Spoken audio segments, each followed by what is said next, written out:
This video is brought to you by BTI Institute, a New Jersey leader in certification-based management training. Welcome, everybody. It is January 2026, believe it or not, and we have Anupama Kinatakara, who is been very gracious with her time and her presence. She is an Agile enthusiast. She's been with the chapter for a long time, and we have a great topic today, leading Agile teams through influence and coaching. Some of us might be familiar with the three circles, as we say. There are things we can control, there are things we can influence, and then there are things that are beyond. And in traditional project management, we talk about command and control with our initiatives. And that may not always work or be successful with our teams and what we're doing. So Anupama here is going to give us something to think about with great insights and what we can do with influence. And just some housekeeping things. We will monitor the chat. If you have any questions, feel free to put them in. And Bob Phillips and I will take a look and see, if we can prompt her, or towards the end of the recording as well, we have some time. And around 7, we even stop recording, but there's an informal 15-minute Q&A after that as well. So I just request everybody to put themselves on mute. And Anupama, can I give it to you to share your slides and kick it off? Yes, let me share my screen first, make sure everybody can see and hear me clearly, and then I will get started. Yes, Anupama, we can hear you clear and loud. All right. Okay, give me 1 second. Let me make sure I can see some of you. All right, let's get started. So I would definitely ask you to be present. You decided to be here, so be fully here and don't multitask like we all like to do, because this is really precious time. And I want to share with you my journey and what has helped me in my journey as a project manager, now an Agile project manager, and how influence and coaching is helping me do better. So when it comes to studying leadership, my question is, who are you learning from? I personally love reading books written by John C. Maxwell. And the reason is simple. Whether we realize it or not, every one of us is in the leadership business, because great leadership is how you get the very best out of yourself. Great leadership is how you get the very best out of your team. And great leadership is how you get the very best of your organization. So if you want better results in any area, this session is definitely for you. And my goal today is that you don't just find this enjoyable or informative, but immediately practical. As we go through this session, you'll walk away with ideas, tools, insights you can start applying right away, starting today. And here is my LinkedIn QR code so we can get connected. I did put my link in the chat as well. And this will be there. This PowerPoint will be shared with you later, so you can always take a look at it and we can get connected. So how many of you have heard this quote? People don't care how much you know until they know how much you care. I hope many of you have heard this. In Agile teams, this matters more than ever. We all know highly knowledgeable people, experts, specialists, brilliant technologists, but sometimes they are dismissive. They're very knowledgeable, but it's very difficult to work with them. And when that happens, you think to yourself, I don't care how much you know. I'm not open to being influenced by you. Some of you may be on the call with that person right now. I know I have some of my colleagues here. Because here's the reality. Influence is always a choice. It does not matter how much someone knows. Each of us chooses whether we allow them to influence us. Now, this is where leadership gets really important. I want you to think about this question. Don't overthink it. Just go with your first instinct. How much of your potential are you using right now? You can note it down for yourself. What percentage out of 100 represent how much of your potential you're currently operating at? And we'll come back to this question. I've been really looking forward to this, truly excited to dig into this with you. And since you said I can be heard loud and clear, I'm glad because that is really important for us to be able to connect with each other. So let me ask you another question. How many of you are accountable for results you don't fully control? I know sometimes I am, and I'm sure you are. Well, welcome to modern project management. Today's environments are complex, matrixed, multicultural, and fast moving. Authority is often shared, unclear, and completely absent sometimes. And yet, we are still expected to deliver outcomes. That's why agile leadership matters. Agile leadership isn't about having more authority. It's about leading without relying on authority. It focuses on people, trust, adaptability, and continuous improvement. And it requires project managers to lead through influence and coaching, not command and control. This is where agile leadership and the Maxwell method that I'm going to be sharing with you align beautifully. When things go wrong on your project, what do you rely on most? Is it A, title, B, escalation, C, relationships, or D, influence and trust? Put it in the chat. What do you rely on most? A, B, C, or D? Come on, I need this to be interactive. Need to make sure everybody is awake still.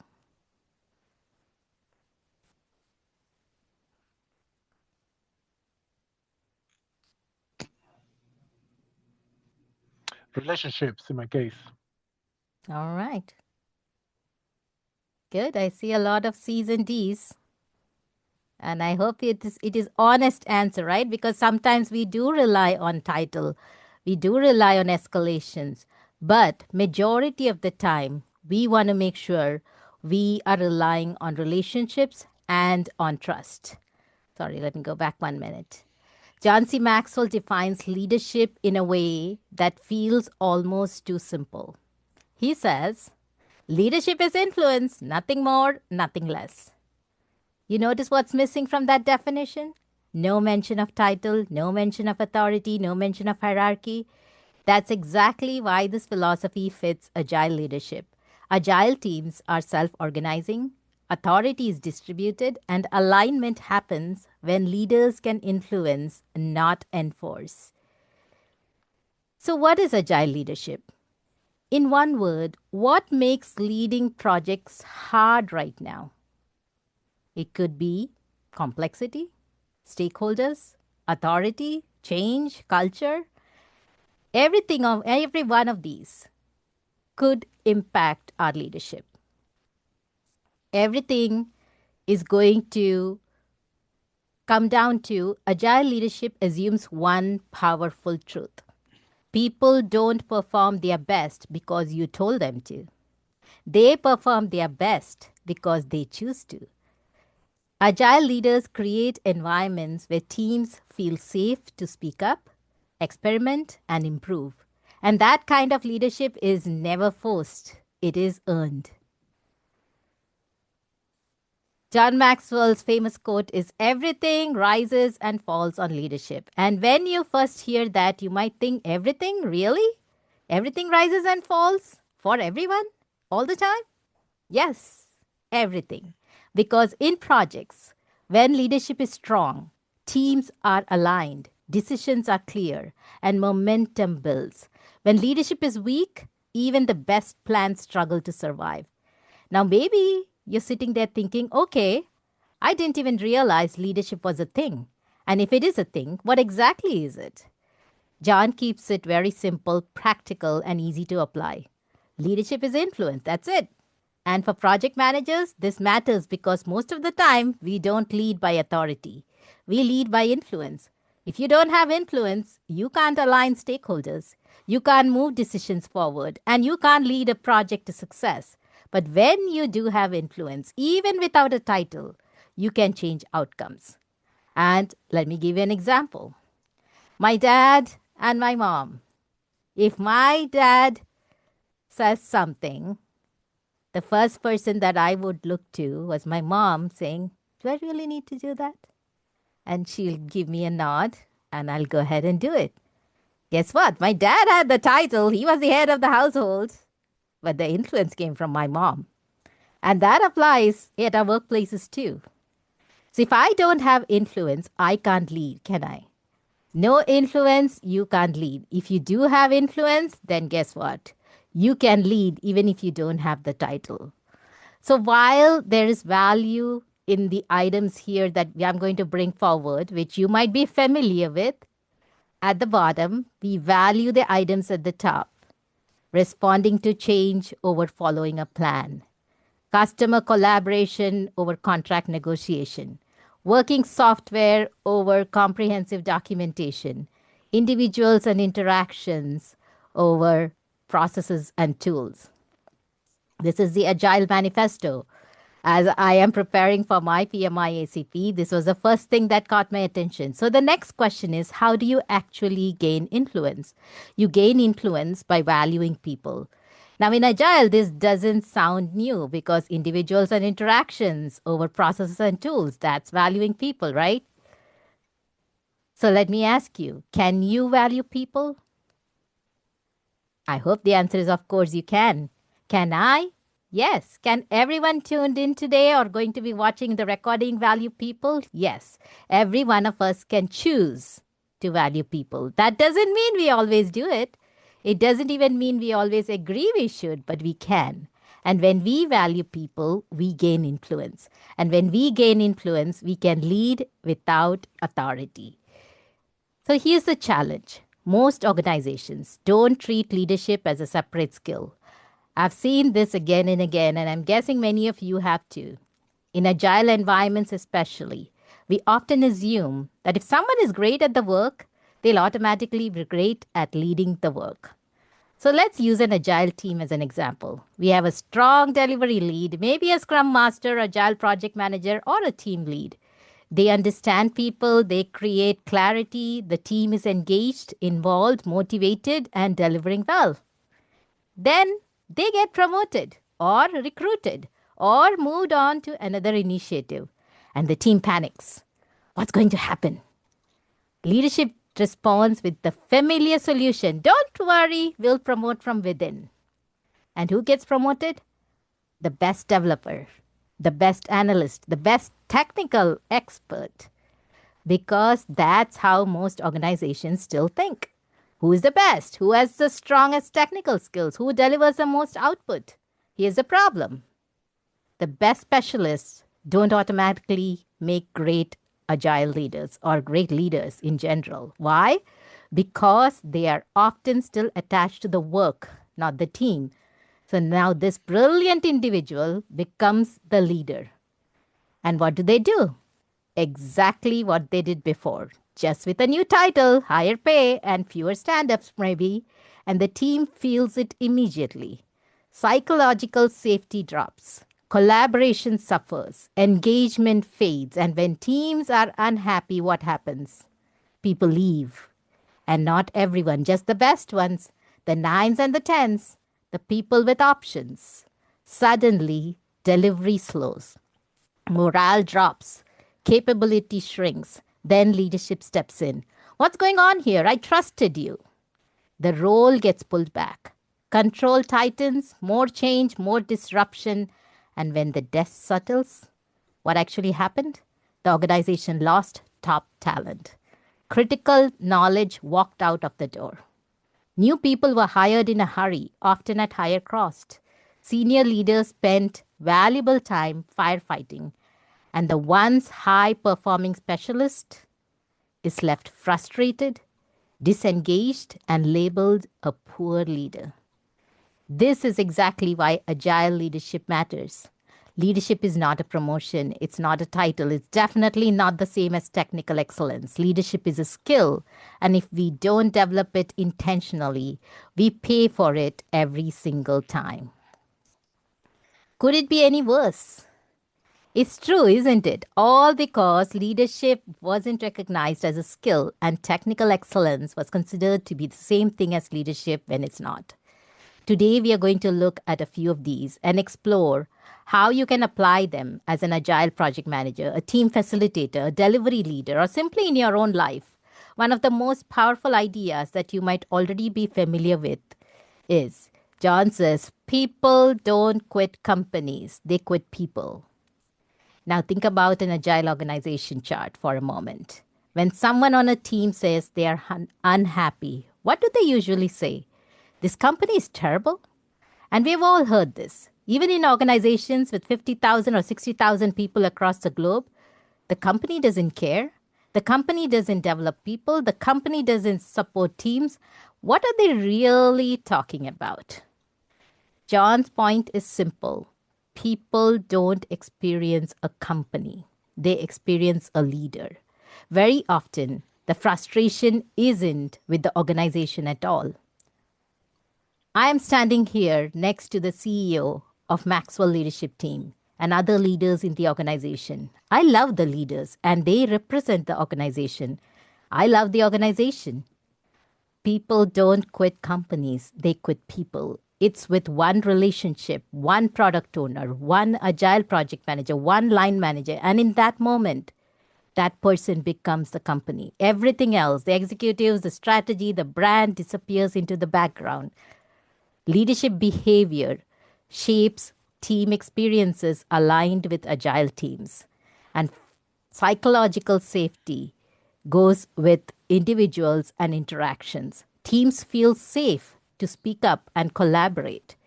Teams trust each other to achieve outcomes. And teams are committed to delivering value and solutions. Teams adapt willingly, driven by purpose and autonomy. Teams stay and grow in a culture that values learning and development. Agile leadership isn't just process. It embeds the agile values into the team's experience. For your teams, you are the organization. You represent the company's values. You represent its priorities. You represent whether people feel supported, heard, and respected. In agile environments, this matters deeply because trust, engagement, and performance all flow through people, not policies. Leadership shows up one interaction at a time, and whether we realize it or not, we represent the organization every single day. So, trivia question. Do you recognize these two faces? I saw 150 plus registered for this event, almost 146 is just before I logged in. And that's thanks to their leadership. Bob Phillips and Nitin has been promoting this event. This Agile discussion group, if you are a regular attendee, I'm sure you look up to these two Agile leaders who represent PMI New Jersey and this Agile discussion group. They are good leaders, so you keep coming back. And if you're here for the first time, I hope you will come back to become one of the positive influencers for PMI New Jersey. So let's see what happens when Agile leadership breaks down. Still anchored in the Agile manifesto values. When someone on your team says, this company doesn't care, what they usually mean is my leader doesn't care. Let's be honest, sometimes Agile values are just words on a wall. Individuals and interactions, if they're ignored, teams are expected to follow processes and not connect. Customer collaboration, instead of that, it's all transactional. We deliver outputs, but the relationship feels formal or distant. Instead of responding to change, everybody's resisting. Change triggers frustration instead of curiosity. On paper, the values are there, but in reality, if they are not felt, then there is a gap. And Agile leadership bridges that, turning stated values into real lived experiences for teams. Agile doesn't fail because of frameworks. It fails because of leadership behavior, and leadership behavior becomes a bottleneck. In Agile, failure doesn't always look like a missed deadline. It often hides in plain sight. And here are some of the signals that you can watch out for. And you might say, I know all of this. She's not telling anything new. Well, let me ask you to ask yourself this question: how well do I do that? So, have you noticed these signs? Silence in retrospectives. No one sharing what really matters. Low trust, fear of speaking up. People hold back. Ideas die before they are voiced. Compliance over commitment. The team does what's asked, not what's needed to succeed. Talent disengagement. Top performers aren't motivated, they're just surviving. High attrition of top performers. The best leave, taking knowledge and momentum with them. These are warning signs that agile principles aren't being lived, and leadership behavior is often the root cause.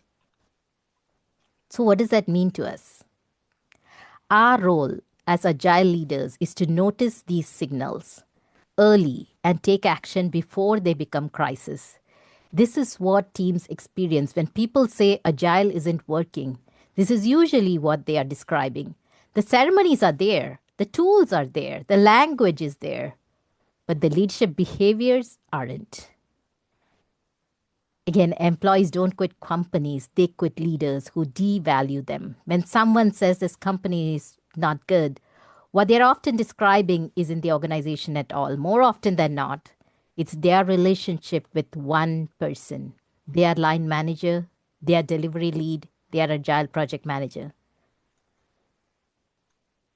John Maxwell puts it bluntly: people quit people who devalue them, not process, not frameworks, people. And in agile environments where collaboration and trust are everything, that reality shows up fast. So the question becomes, how do we turn that around? We all know there are too many people who want to be leaders only for the perks without paying the price of leadership. We see this in politics, in business, in churches, in temples. We see this in our own families. Ultimately, people will more likely follow and be loyal to leaders who can correctly demonstrate the answer to these three questions. Do you care about me? Can you help me? And can I trust you? I'm sure you're asking that question right now as you're hearing me speak. Does Anupama really care about me? Can Anupama help me? And can I trust Anupama? What do you think? I hope you can say yes to that.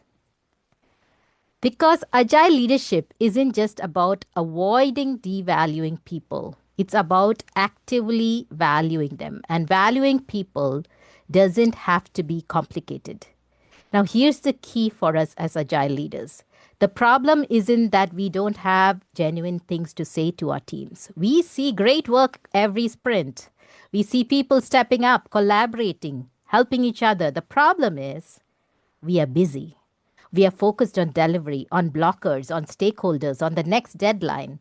And in the rush, we forget to pause. We forget to acknowledge the effort. We forget to build people up. Agile leadership isn't about grand gestures. It's about small, consistent moments of valuing people. Because when people feel valued, trust grows. When trust grows, influence grows. And when influence grows, agile actually works. You can say something like, I really appreciated how you stepped in to help unblock that story, rather than just a general, you do a good job. Or thank you for raising that risk early. That helped the whole team. Or the way you handled that stakeholder conversation made a real difference. You can do this in a stand-up, in a review, in a retrospective, or in a one-on-one. This isn't about being nice. It's about building influence. Because every time you intentionally value someone, you increase trust. Every time trust increases, your ability to lead without authority grows. That's agile leadership in action. Small moments, consistent behavior, and real impact. You have ceremonies, rhythms, and touch points built into Agile. So here's a simple practice you can start in your very next sprint. At least once per sprint, deliberately value one person Don't have to do for everybody, out loud in front of the team. Not generic praise, not good job, everyone. Be specific, as I gave examples on. That's agile leadership in action. Now, of course, when we do this, it has to be genuine. And here's the important thing: authenticity usually isn't the problem. Most of us already have sincere, meaningful compliments we could give. We see good work. We know when people are doing well. We can acknowledge it with integrity. The real challenge is simpler than that. We forget.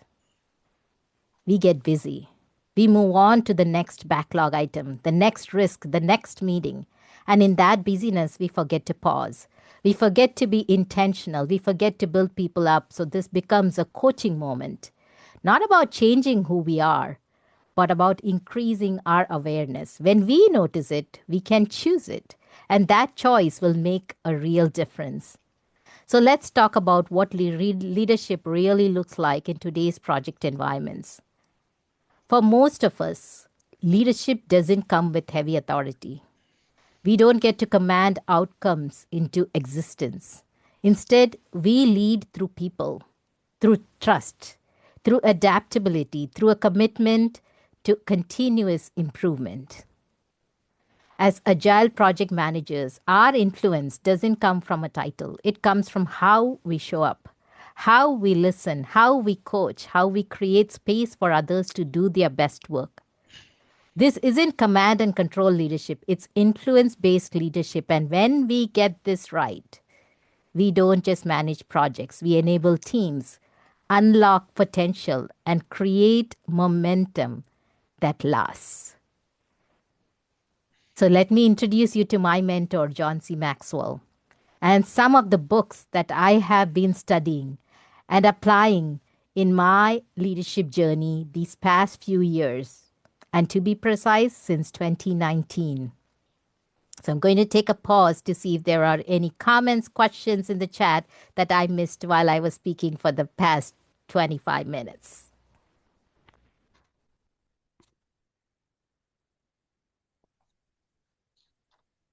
Not seeing any questions come up unless people want to type that now, but certainly very insightful, and people even appreciated the questions you posed earlier on the slides.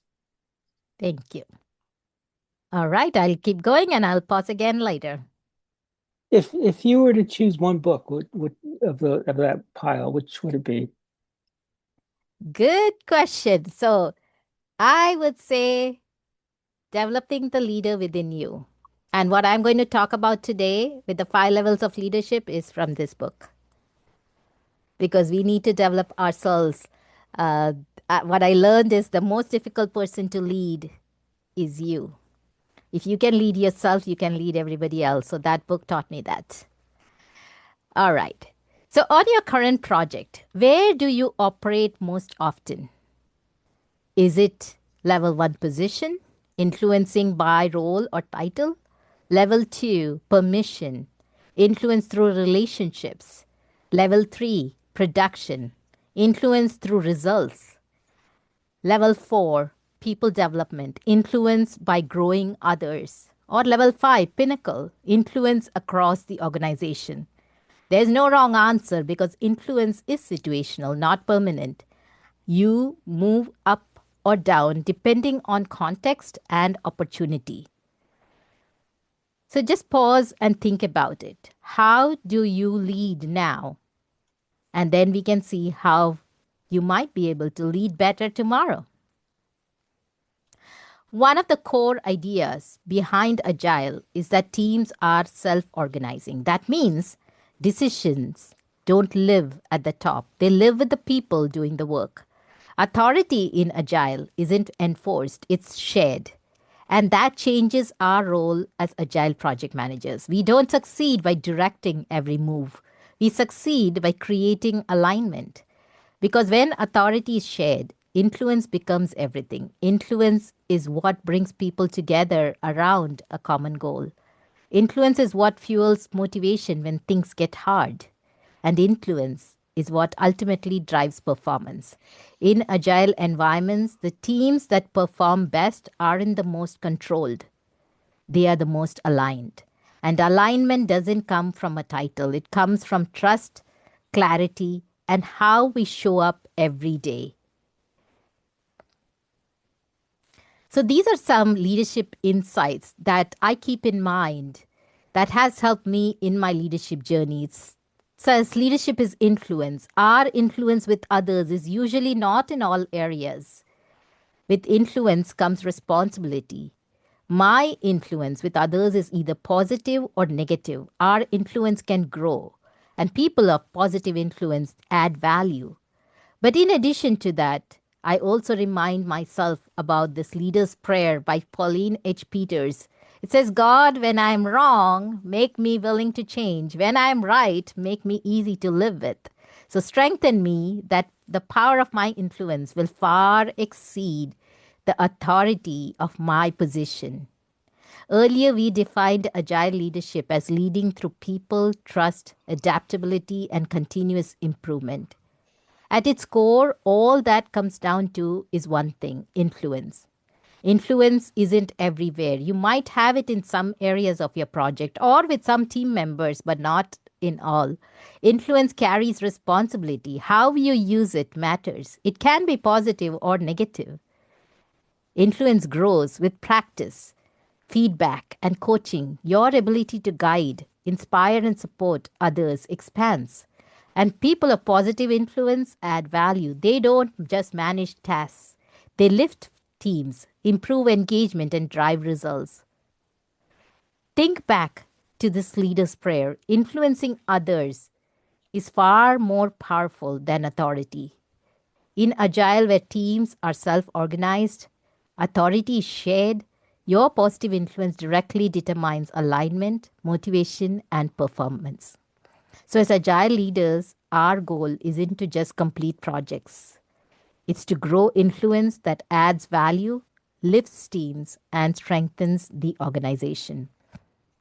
So, let's dive in and explore each of these and see how they really play out when leading Agile teams. As we go, ask yourself, what can I take from this? How can I apply it today in my projects, in my teams, in my organization? And get ready to connect the dots between theory and action, because this isn't just learning, it's leadership in motion. Level 1, position. This is leadership by title alone. I'm the project manager. In traditional environments, that title may carry some weight. In agile environments, I remember walking into a project, an organization, and saying, well, I'm your project manager. In agile environments, it rarely works. Agile teams don't follow positions, they follow people. They respond to trust, credibility, and consistent behavior. John Maxwell reminds us position gives you rights, not influence. It may produce compliance, but it will never inspire commitment. Effective agile leaders understand this and move beyond level 1 as quickly as possible. Let's come to level 2, permission. This is leadership built on relationships. This is where agile leadership truly begins. At level 2, people follow you because they want to, not because they have to. Agile project managers earn permission by valuing people before processes, listening deeply, respecting expertise, and creating psychological safety. This is where coaching behaviors come to life, asking instead of telling, inviting diverse perspectives, making it safe to fail, learn, and improve. Without permission, influence is impossible. When people don't feel valued, leadership never truly begins. To lead beyond position and into influence, agile project leaders must adopt a coaching mindset. In practice, this means asking powerful questions that guide thinking instead of giving directives, intentionally inviting team voices, especially from those who are often quiet. I knew about all that because I used to be a shy introvert, very quiet on my teams. Now I'm a confident introvert. Creating an environment where mistakes are treated as learning opportunities, not failures. This is how leaders earn permission, build trust, and grow real influence. The kind of leadership people choose to follow. Coaching behaviors that build influence are asking powerful questions that help people think, not comply, and creating a space for every voice to be heard and valued, and removing the fear of failure so learning and growth can take place. Let's come to level 3, production. This is leadership proven by results. In agile environments, results matter. Not status reports, not detailed plans, but delivered value. At level 3, agile leaders increase influence by enabling performance. They remove impediments, improve flow, and help teams deliver consistently. Notice a mindset shift. Not why isn't the team delivering, but what's getting in their way and how can I help? Results create credibility, and credibility grows influence, and influence is what turns leadership into lasting impact. So let's talk about what real leadership looks like at level 3, which is production. This is where leadership stops being theoretical and starts showing up in results. So, in the chat, I would like to see a yes or a no. Have you ever delivered all your reports but still felt like no real value moved? You have delivered everything that you were asked to, but didn't give the value that was needed, what was being looked for. I am reading a multitude of yeses. I wrote a yep, a lot of exclamation points. We have Very all been consistent, there. very We have definitely been there.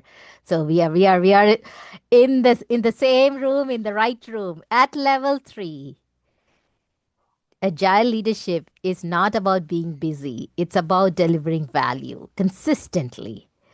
So what matters more to your stakeholders right now? Is it detailed plans, clear status reports, working outcomes they can use? I think it's the last one. Results. Results build credibility, and credibility is the currency of influence.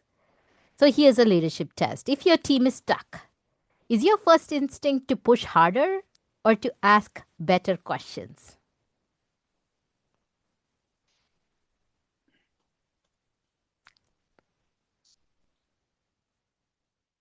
While you're writing in the chat, let me ask you one more question. What's the best thing that slows your team down today? I want you to ponder on it because for each of you, it might be different. It could be approvals, dependencies, unclear priorities, interruptions. Many of those, right? Well, level 3 leaders don't ask why aren't they delivering. They ask what's in their way. How can I help remove it? That's how we help the team by removing impediments. Now, let me ask you another question. Your team could move faster, but quality would suffer. Is that something that you've heard? Or you agree with? That your team could move faster, but quality would suffer?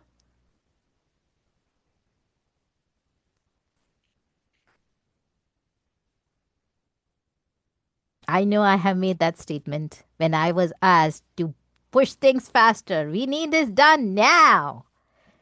Well, production leadership isn't about speed at any cost. It's about flow, smooth handoffs, fewer blockers, and sustainable pace. So if you could remove one constraint tomorrow, what would most improve flow or quality? That's what you want to think about for your team when you go back to work tomorrow. So at level 3, agile project leaders shift their focus from control to contribution. This means leading through example, removing obstacles, modeling accountability, and reinforcing standards, not through pressure or authority. When leaders serve the team's success, results will follow and influence will grow. So, your team is missing commitments. Stakeholders are frustrated. So, what's your first move? Is it A, push harder on deadlines? B, escalate to management? C, ask the team what's blocking them? Or D, replan quietly and hope it improves? I'd like to see in the chat. Is it A, B, C, or D?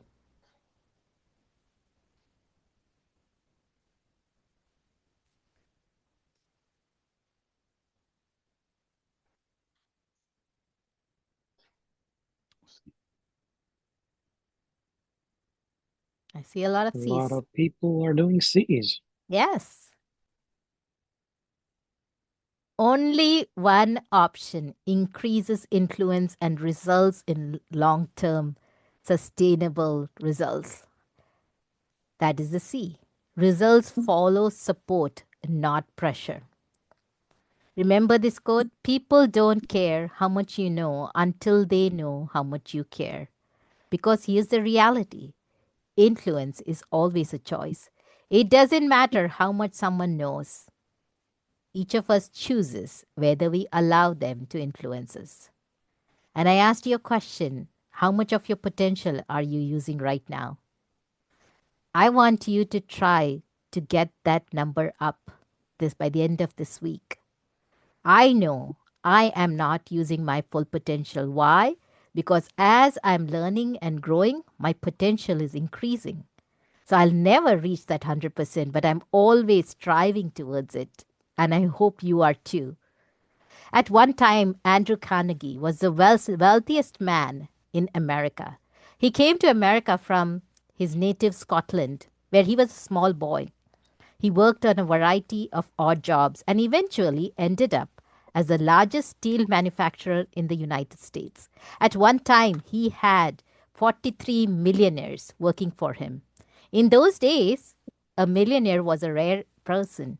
Conservatively speaking, $1 million in his day would be equivalent to at least $20 million today. And when a reporter asked Carnegie how he had hired 43 millionaires, Carnegie responded that those men had not been millionaires when they started working for him, but had become millionaires as a result. So the reporter's next question was, how did you develop these men to become so valuable to you that you have paid them this much money? Carnegie replied that men are developed the same way gold is mined. When gold is mined, several tons of dirt must be moved to get an ounce of gold. But one doesn't go into the mine looking for dirt. One goes in looking for the gold. Another thing we can do is to continue to grow ourselves. When we add value to ourselves, we become more valuable to others. It can be as simple as making time to review and reflect on how we are doing.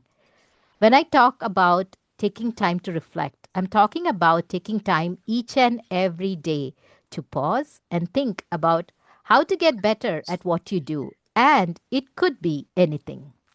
I have learned that influence is earned, not demanded. In agile environments, influence comes from trust, competence, and care for people. So let's come to level 4, people development. This is where leadership becomes scalable. At level 4, leaders move beyond producing results to developing people. Delivery still matters, but growing leaders matters more. In agile environments, this shows up as coaching centered leadership. Project managers invest in people, not just outcomes. They coach team members, they develop future scrum masters, technical leaders, change agents. They build ownership rather than dependence. Everyday agile practices, retrospectives, one on ones, and feedback become leadership multipliers. Leaders who develop people create teams that last. This is how Agile organizations become sustainable, not fragile.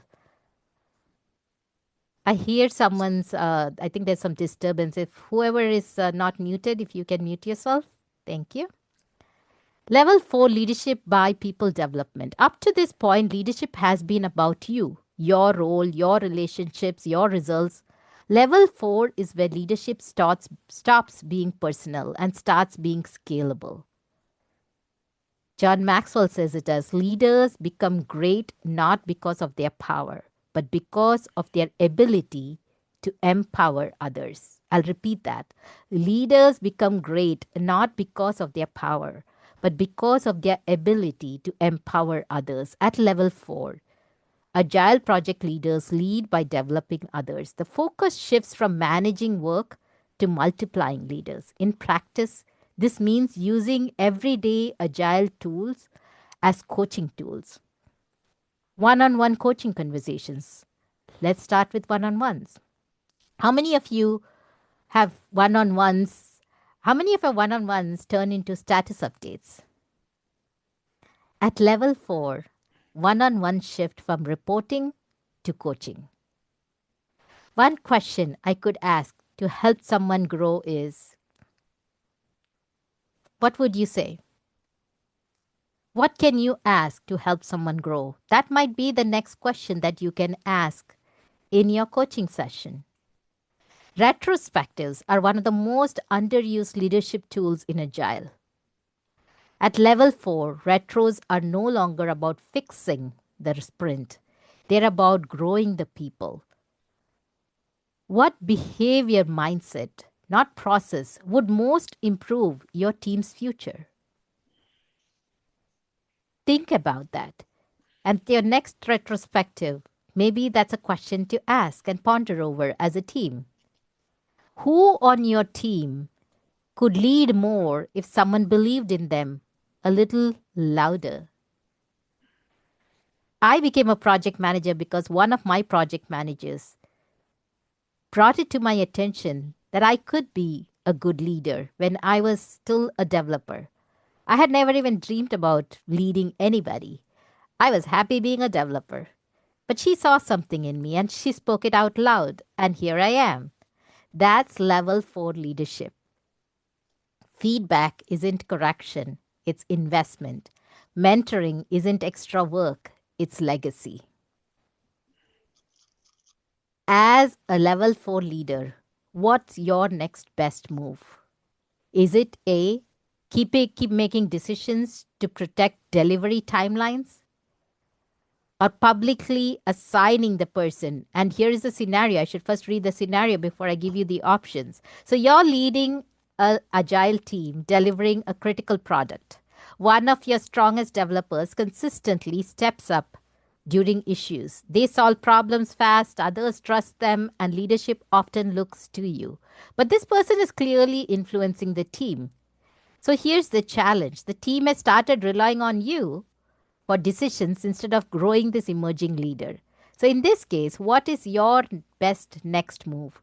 Is it keeping the decisions to protect delivery timelines, or is it publicly assigning this person as a decision maker going forward? Or C, coaching them privately and gradually expanding their leadership responsibility? Or D, stepping back completely and letting the team figure it out? A, B, C, or D?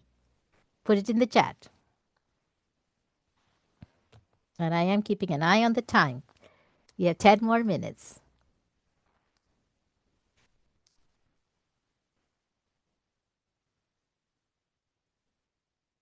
What are we seeing?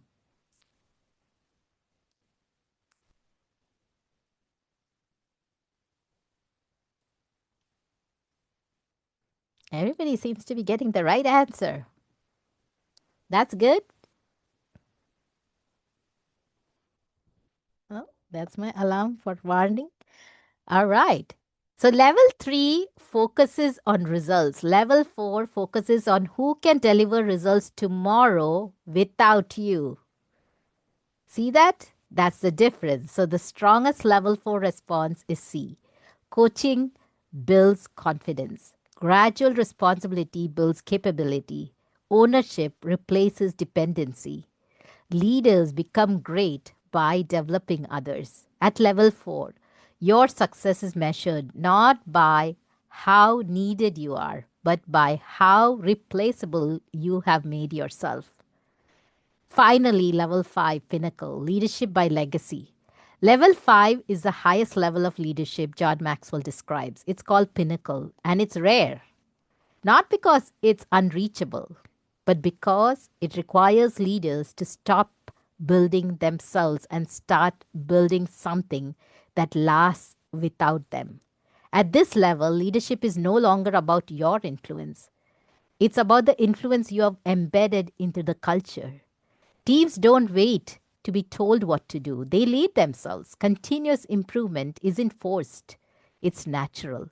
This is what happens when level 4 is sustained over time. Leaders develop leaders, then those leaders develop others, and influence spreads beyond a single project. It moves into portfolios, it moves into departments, into the organization. Level 5 leaders create a legacy. They don't just deliver results. They shape how people think, decide, and lead. And that's what true agility looks like at a scale. Not a framework, not a methodology, but a culture of leadership that outlives anyone's role, project, or person. And applying impact as an agile project leader is by coaching team members, not just assigning tasks. Foster trust, collaboration, and autonomy. Celebrate successes and learn from failures. Identify and grow emerging leaders. Delegate decisions and empower others. Encourage accountability and initiative. Share the best practices beyond your team. And that's what I'm doing here. Why am I here? I had a very busy week, and Nitin knows that. He was trying to get hold of me, and I was like, I don't have time for this. But I believe in sharing best practices beyond my team, influencing cross-functional collaboration, and advocating for processes that enable adaptability. Your influence isn't just measured by project outcomes. It's measured by how you grow leaders, teams, and the organization's ability to respond and to drive. So here's another last scenario. You've been leading agile teams for several years. Your team is high performing, delivering value consistently, and several emerging leaders are stepping up around you. You're not just managing your projects, you're shaping the way people lead across the organization. So here's the challenge.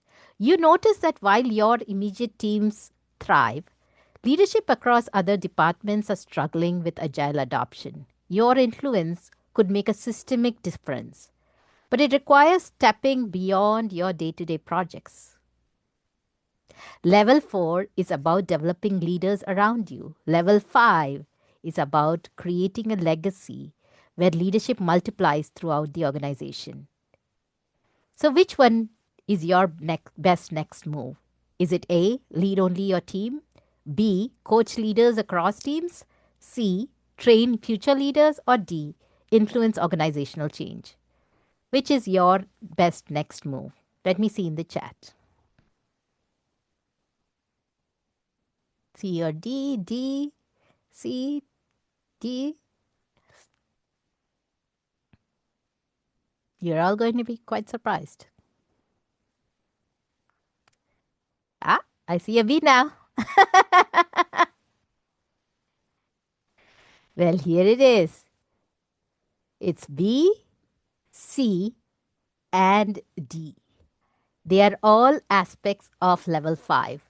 The ideal level 5 leader does a combination, coaches across boundaries, implements programs to institutionalize leadership, influences strategic decisions to embed agility organization-wide. Why? Because influence goes beyond direct reports. Legacy is built when leadership principles are spread. And sustainable success depends on others rising, not just your team. Leaders become great by developing leaders who develop leaders. At level 5, your measure of success isn't what you do. It's how your influence shapes the organization long after you have moved on. So let me give you what I call a reflection starter kit. And I promise you, if you answer these 3 questions every day for the next 7 days, you're going to be more productive. Here's what I want you to do. I want you to ask yourself these 3 questions that I'm going to give to you at the end of each day and actually write out the answers. And I assure you, if you do that, you're going to be more effective in the next 7 days. Ask yourself, what went right? What went wrong? What can I do differently? What went right? What went wrong? What can I do differently?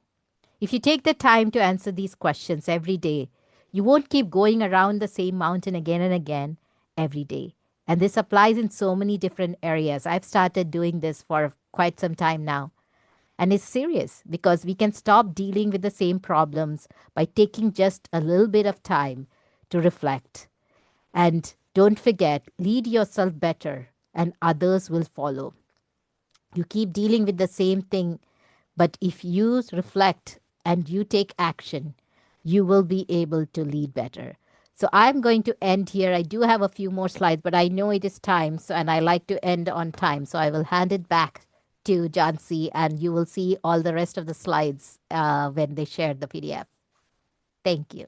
Well, thank you very much, Anupama, for that presentation. And you gave us a lot to think about and a lot of good ideas for us to pursue. We do have time for one long question or 2 quick questions. So before we go into the announcements and wrap up the recording, anybody have a quick question or one long question? Feel free to turn on your microphones if you have a And come question. on camera. Yeah, and turn on your camera too. I would like to take a picture with whoever would love to be on camera if it's okay. I love pictures. Yeah, feel free. Take some screenshots. I did some in the background in the Nice. slides. Any questions? Happy to answer. Now or later is fine. Okay. Favorite Ooh, quote. the People don't very care how quick much you. question. Mhm. Well, go ahead, John. No, I was just reading the quote that somebody listed that they liked about people don't care how much you know until they know how much you care, which is something I say all the time too. Absolutely, absolutely. Okay, so Nitin, you have something quick to say before we wrap up the recording? Oh, I liked one thing that really resonated. Mentoring isn't extra work, it's legacy. So I Absolutely. appreciated that. Yeah. And you know what? At PMINJ, we have a mentoring program. So if you're looking for a mentor or you want to be a mentor to somebody, check out our website to look for mentoring opportunities.